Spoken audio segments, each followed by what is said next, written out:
Ngayong araw nga pala ay babiyahe tayo pauwi ng Pilipinas mula dito sa lugar ng Greenland. Ito pala yung mapa ng Greenland, 80% ng lugar nila ay nababalutan ng yelo. 3 araw lang naman ang aking biyahe at 4 na eroplano ang aking sasakyan bago ko marating ang Pilipinas. 1 taon na din mahigit bago ko iniwan ang aking pamilya at hindi ko sila nakikita. Bye-bye!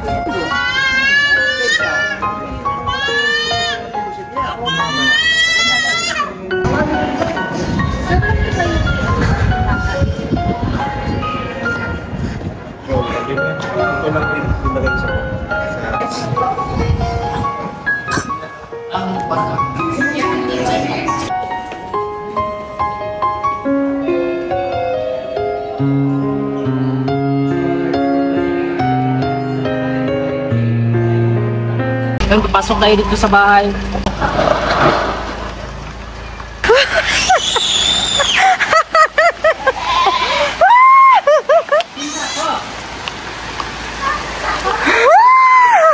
At ito na nga, uumpisahan ko na ang aking biyahe pauwi ng Pilipinas. Ito pala yung bahay ko dito sa Greenland kung saan ako nananatili.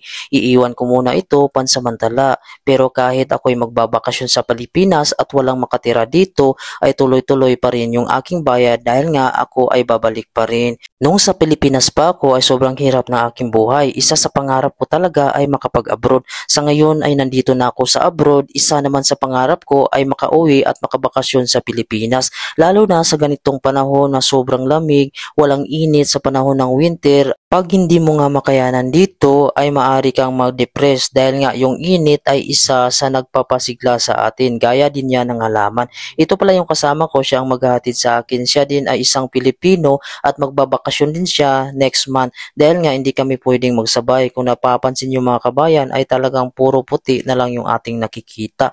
Medyo kinakabahan nga ako dito dahil nga umuulan siya ng snow.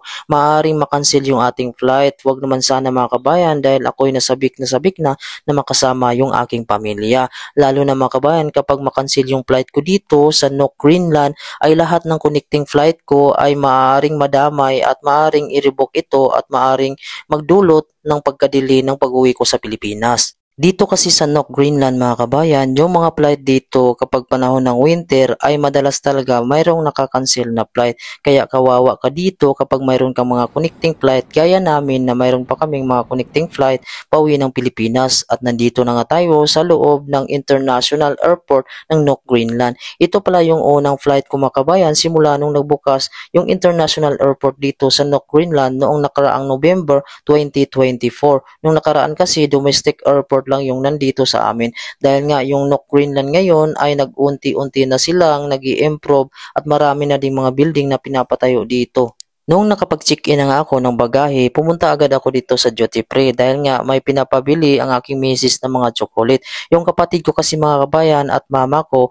gustong-gusto nila yung mga ganitong chocolate kasing bihirang-bihira lang sila makakain ito. Yung mga anak ko naman mga kabayan ay hindi ko sila pinapakain talaga ng mga matatamis gaya nitong mga chocolate. At dito na nga, nung tiningnan natin sa labas ay talagang napakapuno naman ng snow yung runway dito. At dumating na din yung eroplano na sasakyan namin papunta ng Denmark. Ito pala yung eroplano na galing din ng Denmark ay kalalapag niya din dito. Mayroon din yung mga pasahero at yan din yung babalik papunta ng Denmark. Halos napuno na nga ng snow yung runway dito at hindi ko alam kung makakaalis ba kami nito dahil nga umuulan pa rin ng snow at hindi tumitigil. At sa wakas mga kabayan, sobrang saya ko nga dito nung nakalabas na kami sa gate at papasok na kami papunta sa eroplano na sasakyan namin. Habang kami naglalakad ay sobrang dulas nga dito ng kalsada na dinadaanan namin. Paano nga ba naman ay napuno ng snow yung mga semento. Hindi ko nga alam kung paano patatakbuhin ng piloto dito. Kailangan talaga muna linisin ito bago makadaan yung eroplano. Bali 3 araw lang naman yung aking biyahe at 4 na eroplano ang aking sasakyan bago ko marating ang Pilipinas.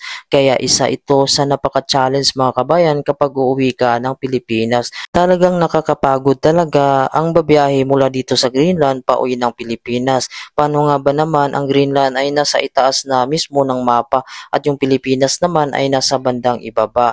Pero kahit ganun pa man mga kabayan, kahirap ay kailangan kong gawin lalo na ay namimiss ko na ang Pilipinas at yung aking pamilya ay gustong gusto ko na talaga sila makita.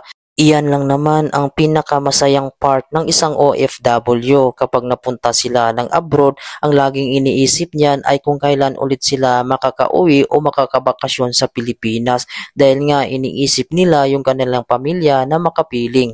At ito na nga mga kabayan ay nakarating na tayo dito sa loob ng eroplano at babiyahe na tayo maya-maya. Ito pala yung mapa ng Greenland mga kabayan kung saan 80% ng lugar nila ay nababalutan ng yelo. Malamig ito sa buong taon. Kahit summer dito mga kabayan ay hindi natutunaw yung mga yelo sa gitnang bahagi. At ito naman yung babiyahe natin papunta ng Pilipinas kung saan nasa bandang ibaba talaga ay hindi maiwasan na parang mahihilo ka dito kapag magbabiyahe ka ng napakahaba. Habang nakaupo nga kami dito mga kabayan ay binigyan kami dito ng snacks na isa siyang peanut. Masarap naman siya at kinain ko siya habang kami nagbabiyahe. Tiningnan ko din dito mga kabayan yung tour sa Greenland or guide mga kabayan ng mga tourist na pwede mong puntahan sa panahon ng summer or winter man kung ano yung preferred mo na araw or buwan na pupunta ka dito. Gaya nitong mga view mga kabayan kung gusto mo makakita ng mga northern lights at mga sledge dogs na ma-experience mo at mga iceberg. At ito na nga mga kabayan, ito na talaga yung totoong pagkain nila dito. Binigyan tayo dito ng tinapay, mayroong munggo at mayroong isda. Naghahanap nga ako ng rice pero walang rice. Ito pala yung mapa ng Greenland mga kabayan kung saan tayo nag-umpisa at babiyahe tayo dito sa Denmark. Isa itong Europe country kung saan ito yung nag-colonize sa Greenland at sila yung nagpapatakbo ngayon. Matapos ang 4 oras at 50 minutes mga kabayan, nakarating na tayo dito sa Copenhagen Airport at part ito ng Denmark. Sobrang saya ko na nga mga kabayan at nakaapak na tayo dito ng mga semento na walang snow. Ito pala yung hotel na aking tutuluyan ngayon. Medyo malapit lang siya dito sa airport at walking distance lang siya mga kabayan. Pero dito yung temperature sa Denmark sa ngayon ay nasa 4 degrees kaya medyo nanonood pa rin yung lamig. At dito na nga mga kabayan ay nasa counter na tayo kung saan ipakita natin yung reservation booking natin. Medyo marami-rami nga kabayan yung nakapila doon sa counter kasi halos ng kasabayan ko mula sa Greenland ay mga Greenlande kung saan nagbabakasyon sila dito sa Denmark. At ito na nga nung nakuha ko yung susi ay dali-dali agad akong pumunta ng aking kwarto dahil medyo napapagod na ako at medyo nagugutom na din. At maya-maya mga kabayan ay kakain na din ako sa labas. Pero inaantay ko muna yung isang Pilipino na kaibigan ko. Siya pala ay nagbakasyon sa Pilipinas, nauna siya at pabalik na din siya dito. Nagkasabay nga yung balik niya dito mga kabayan at yung uwi ko sa Pilipinas. Ito pala yung loob ng kwarto ko dito mga kabayan na hotel kung saan yung boss ko yung nag-book nito. At kung napapansin nyo sa labas ay talagang wala ng mga snow na makikita. Sobrang napagod nga ako sa biyahe at nagpahinga muna tayo dito saglit habang inaantay ko yung aking kasama. Bali, isang gabi lang pala ako dito magstay sa Denmark at babiyahe na naman tayo kinabukasan. Nag-chat na nga yung kasama ko at nasa ibaba na daw at nagugutom na siya. Sa ngayon mga kabayan ay kakain kami sa labas ng aking kasama at maya-maya pa ay lumabas na siya. Nanggaling pala siya sa Pilipinas, nagbakasyon siya ng 45 days. Kaibigan ko pala siya mga kabayan at katrabaho ko siya dati sa Saudi Arabia pero nauna lang ako dito sa Greenland at sinabihan ko siya na mag-apply din dito sa Greenland at sa awa ng Diyos mga kabayan ay nakuha din siya.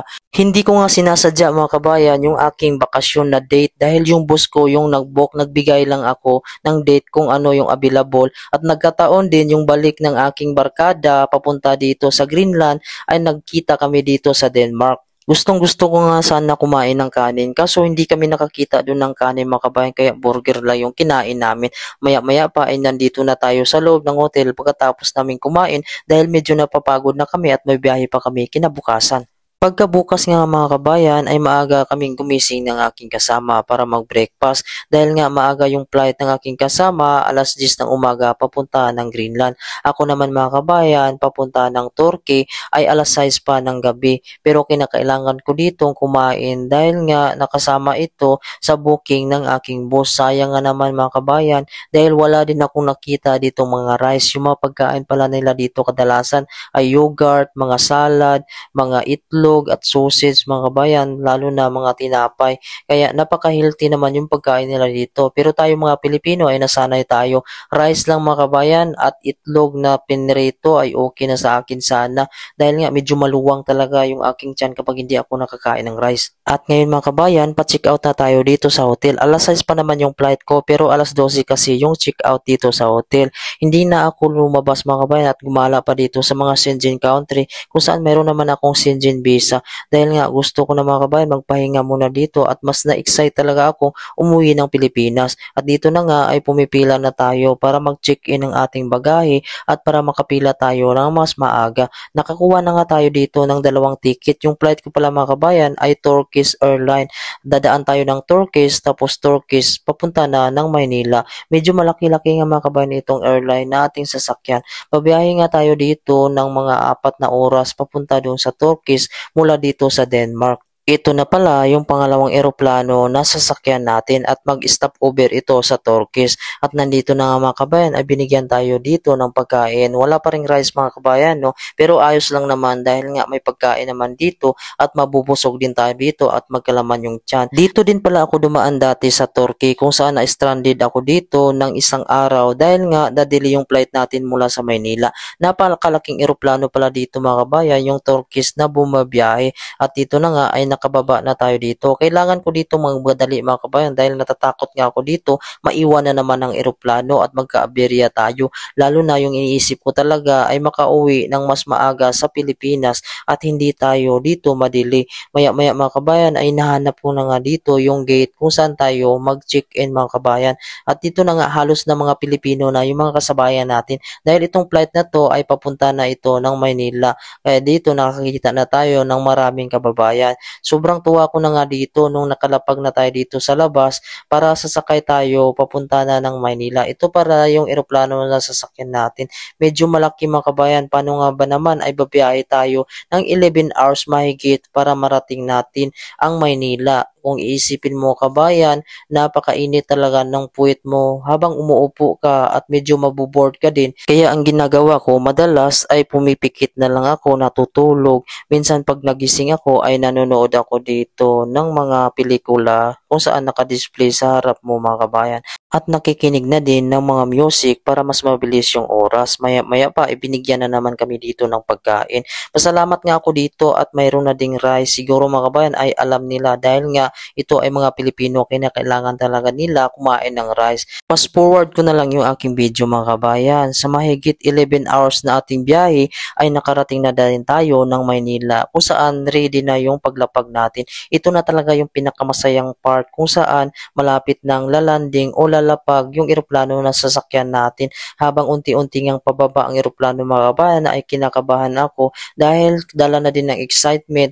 Iniisip ko talaga na makayakap ko na ang aking anak, makapiling ko na ang aking pamilya at makita ko na din yung aking mga magulang. Dahil nga sa tagal sa abroad mga kabayan ay minsan talaga yun yung iniisip natin kung kailan tayo ulit makakalapag dito sa Pilipinas. Nung lumapag na nga mga kabayan na safe yung eroplano na sinakyan namin ay talagang sobrang tuwa ko talaga dito. At nung nakalabas na nga tayo ng eroplano at dito na tayo sa loob ng airport mismo mga kabayan, sobrang saya ko na dito at talagang ramdam ko yung tuwa sa aking puso na kung saan nakabalik na din tayo dito sa Pilipinas, ang lugar kung saan tayo pinanganak mga kabayan at minahal natin. At dito na nga at naghahantay ako dito ng aking bagahe. Kung may magandang opportunity lang dito sa Pilipinas mga kabayan ay hindi na talaga ako mag-abroad dahil masarap na talaga ang buhay dito kapag hindi ka talaga dito maghihirap pagdating sa pera, pinansyal. Lalo na mga kabayan, pag nagkasakit ka dito sa Pilipinas ay medyo malaki-laki talaga yung babayaran mo. Maya-maya mga kabayan ay nakilala ako dito na seaman siya. Nilibre niya ako ng pagkain mga kabayan. Ako yung nagbantay dito ng mga bagahe baka kasi mawala at siya naman yung nag-order doon. Medyo na-miss kasi namin yung Jollibee kaya kumain kami ng Jollibee mga kabayan.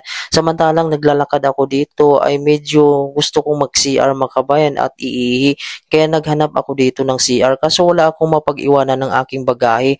Sa ngayon mga kabayan, dinala ko na lang dito yung bagahe ko sa loob ng CR dahil yung kasama ko mga kabayan na seaman kanina ay umalis na din siya. Ayaw ko talagang ipagkatiwala mga kabayan yung bagahe ko dito pagdating na dito sa Maynila dahil nakaranas na din tayo dito mga kabayan ng mga panggugulang at hindi pantay yung mga tao dito. Kaya medyo natatakot ako dito lalo na pag lumabas ako mga kabayan, pag sumakay ako ng taxi ay ilang beses na din ako nabudol dito. Habang nag-aantay nga ako ng flight ko mga kabayan, pauwi ng probinsya mula dito sa Maynila, ay dumaan muna ako dito sa OFW Lounge, yung sinasabi nila kung saan pwede kang kumain dito, tumambay habang nag-aantay ka ng flight mga kabayan. Mayroon din sila ditong nilulutong mga siomai, arroz caldo, siopaw at iba pa mga kabayan at mayroon din silang mga drinks dito. Yung pabalik ng abroad at pauwi ng Pilipinas dito na OFW pwede basta ipakita mo lang ang iyong OEC ticket mga kabayan para pwede kang makapasok dito.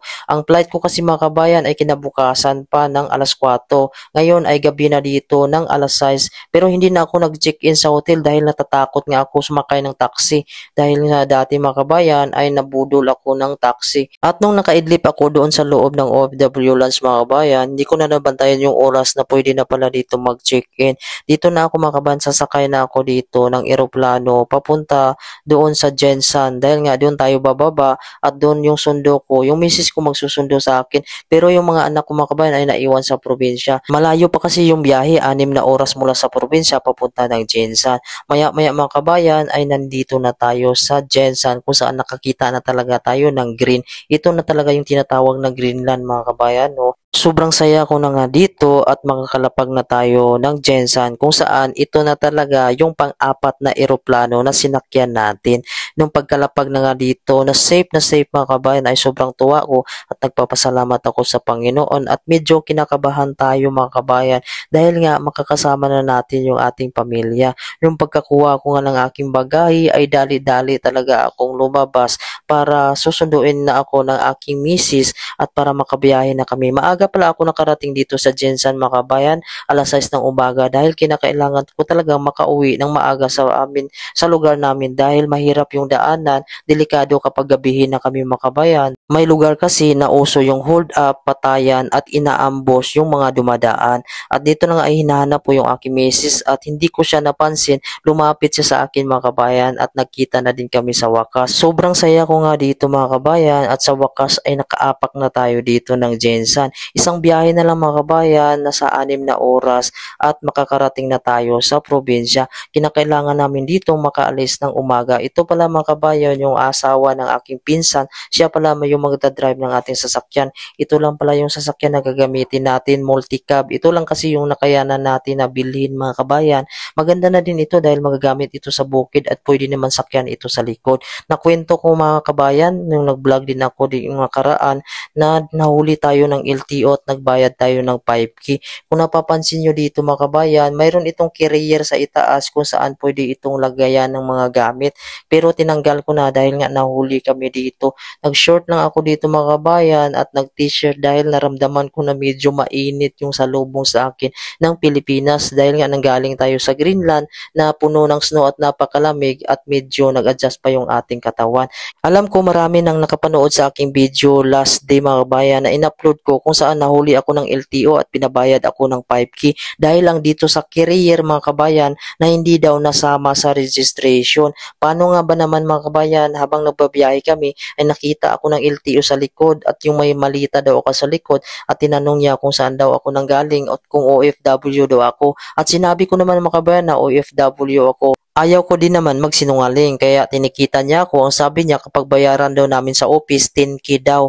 Ang sabi ko naman sa kanya bakit 10K, napakalaki naman. Sabi niya kasi violation daw ito, hindi nasama sa registration. Tumawad nga kami, sabi ko kung pwede makatawad, sabi niya 8K. Sabi ko sa kanya 5K at sabi niya sa akin 6K na lang daw kaya binigyan ko siya ng 5K. Ayaw ko na kasing patagalin yung usapan namin dahil madidili na yung uwi namin ng probinsya. Napakadelikado kasi yung daanan namin pauwi rin ng probinsya dahil may mga lugar na madadaanan kami na delikado kapag gabihin kami. Kaya doon nakipag-ariglo na lang ako. Okay na yun mga kabayan, makatulong na din sa kanyang pamilya yung pera. Ako'y sabik na kasi na makita yung aking pamilya. Kaya nakipag-ariglo na lang ako. Samantalang nagbabiyahe kami mga kabayan ay bumili kami ng solar panel. Madalas kasi doon nagba-brown out sa amin at napakalaki nga nitong solar panel at hirap nga akong umupo dito. Hello po mga kabayan, ngayon ay nakarating ako dito sa bahay. Kaso umulan mga kabayan. So Lunes pa ako nagbiyahe, ngayon Webes na. Ngayon papasok tayo dito sa bahay. Sana gising yung mga bata, no? Ano ba ito? Pasok kayo dito mga kabayan, dito yung bahay namin. Yung gamit namin nandun pa, hindi ko kinuha. Gusto ko na may akap yung mga bata.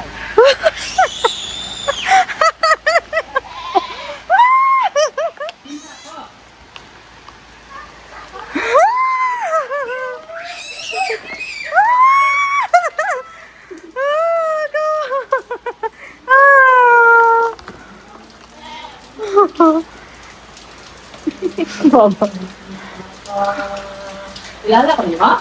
Pinta. Pinta ko. Ha? Papa? Papa? Pinta papa? Bayan. Kiss, kiss, kiss. Ulit jam, oh. Kaya Jam, kaya tulang yapon si Kuya jam. bless kay Dada. Bless and tip. Ay, Naulanan ikaw mo ba?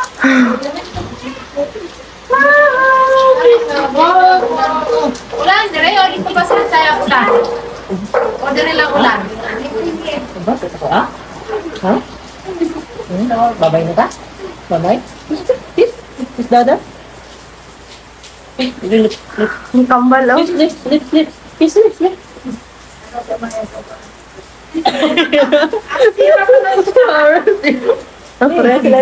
Kita bangan na ako dyan dyan. Bangan na ako dyan dyan.